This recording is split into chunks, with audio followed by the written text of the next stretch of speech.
Se vocês quiserem, pode chegar mais perto, gente. Não tem problema não, tá bom? Tô com sua conta. Pode ir.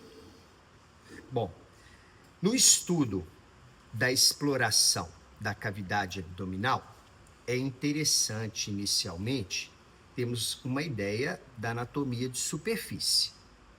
Então, nós devemos localizar a clavícula e traçar duas linhas hemiclaviculares. Observar a margem inferior das costelas, a linha subcostal. Ambas as espinhas ilíacas, a linha biilíaca.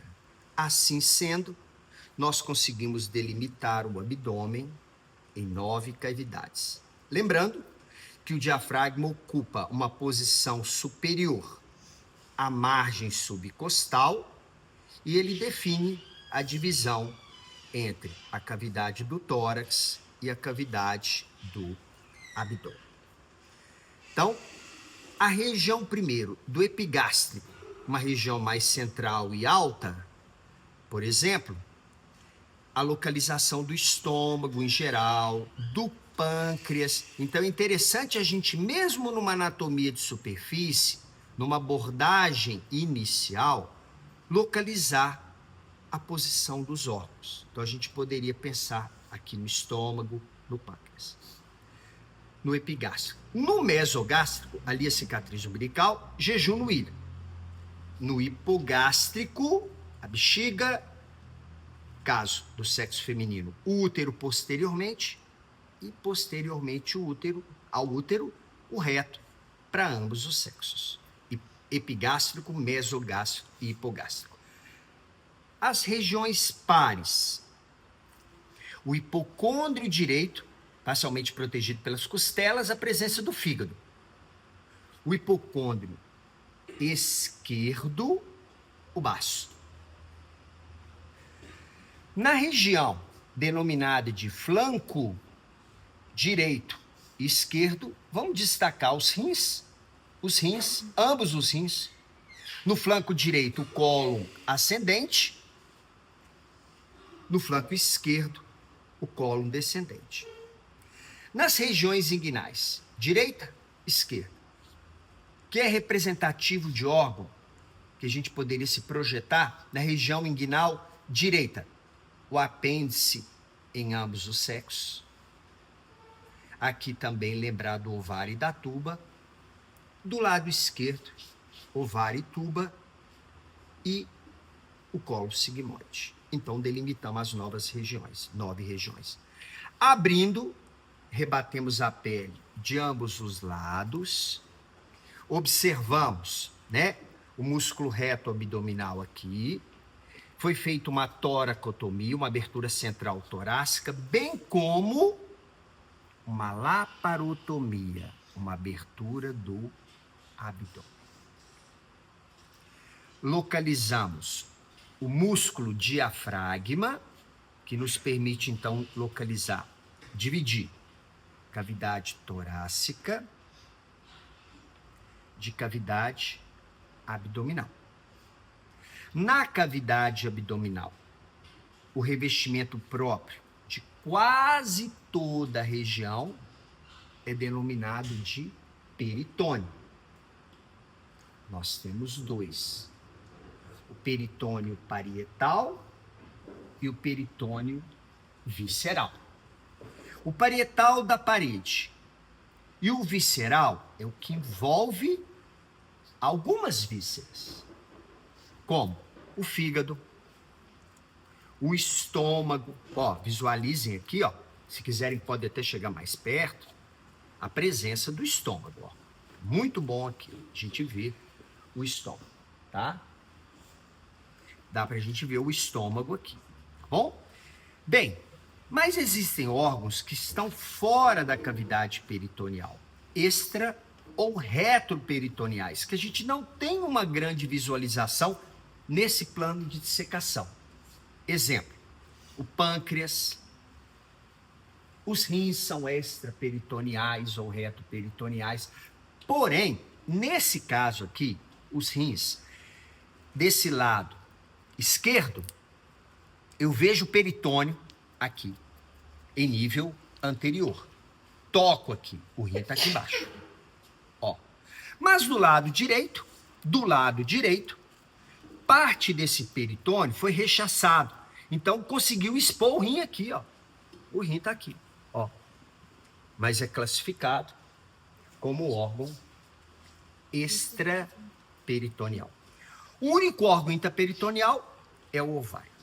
Identificamos aqui ainda, nesse nosso propósito aqui, o aumento maior, esse véu omental aqui, né? Como não dá para ver o pâncreas, a gente também não observa o duodeno, que ele vai para o reto peritônio. Mas a gente consegue observar o início do jejum no íleo. Aqui, ó, o início do jejum no íleo. Então,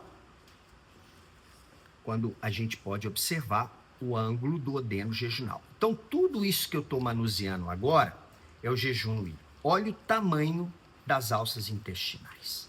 Olha o tamanho da estrutura conjunta de jejum no íleo. É tão grande que a gente até chora de emoção. Ó, terminou. Isolei, jejum no íleo. Vejam que tem grande mobilidade, inclusive no indivíduo vivo. Porém, se vocês forem fazer essa manobra, façam com cuidado, tem mobilidade. Mas eu consigo arrancar ele da cavidade? Não consigo arrancar. Porque eu tenho uma prega, agora sim uma prega de peritônio, ó, que é o mesentério. Como sustenta o intestino delgado, se refere à palavra enteros, mesentério. Quando o indivíduo tem uma enterite, a gente está falando do intestino delgado. Uma colite, a gente se refere ao intestino grosso. Então, o mesentério aqui. Então, jejum no íleo. Isolei, terminou. Vamos achar a primeira região do intestino grosso, ó, que é o seco, primeira região do grosso. Você já focaliza o apêndice secal, o famoso apêndice secal ou vermiforme, tá? O apêndice aqui. Todos puderam observar? Ok? Tá dando para acompanhar a evolução? Tá. Vamos falar do intestino grosso, seco, a primeira porção. Então agora, ó, aí nós temos o colo ascendente, é o trajeto das fezes ao meio externo. Colo ascendente, vamos delimitar aqui, ó, bonitinho. O colo transverso. Vou pegar jejum no íleo e passar para o lado esquerdo, para facilitar a visualização de vocês. Do colo transverso, vai descer o colo descendente aqui, ó. Quando chega na espinha ilíaca, aqui, né? Nessa margem, ele faz um S, então eu tenho colo sigmoide. Alinhou, reto. Olhando para o intestino grosso, apenas para o intestino grosso, eu vejo 3 estruturas que a gente fala que são diagnósticos diferenciais do intestino grosso. Só estão no grosso e não estão no delgado. Apenas o intestino grosso. O que é? Quando eu olho para um desenho do intestino grosso, eu sempre vejo, vou ver um bom momento aqui, ó, pode ser aqui, sempre como parece que umas bolsinhas elevadas, ó, são as alstrações. Isso é próprio do intestino grosso. No meio do intestino grosso, das suas partes, tem uma estriação em número de 3, que são as tênias. E esses acúmulos de gordura aqui, ó, pendentes, que são os apêndices epiploicos. Então, repetindo, tem 3 características marcantes no intestino grosso em nível macro. A presença dessas elevações ou bolsinhas, que a gente chama de alstrações, é o nome correto, as tênias e o acúmulo de gordura, que são os apêndices epiploicos. Cuidado só para não trocar o nome. Apêndice epiploico é acúmulo de gordura. Apêndice secal vermiforme é aquele quando a gente fala e se refere epiploico. Tem um nome na apostila. Sempre, Alan, tá? Só não confundir com apêndice secal ou vermiforme, né? E aí então nós encerramos essa exploração.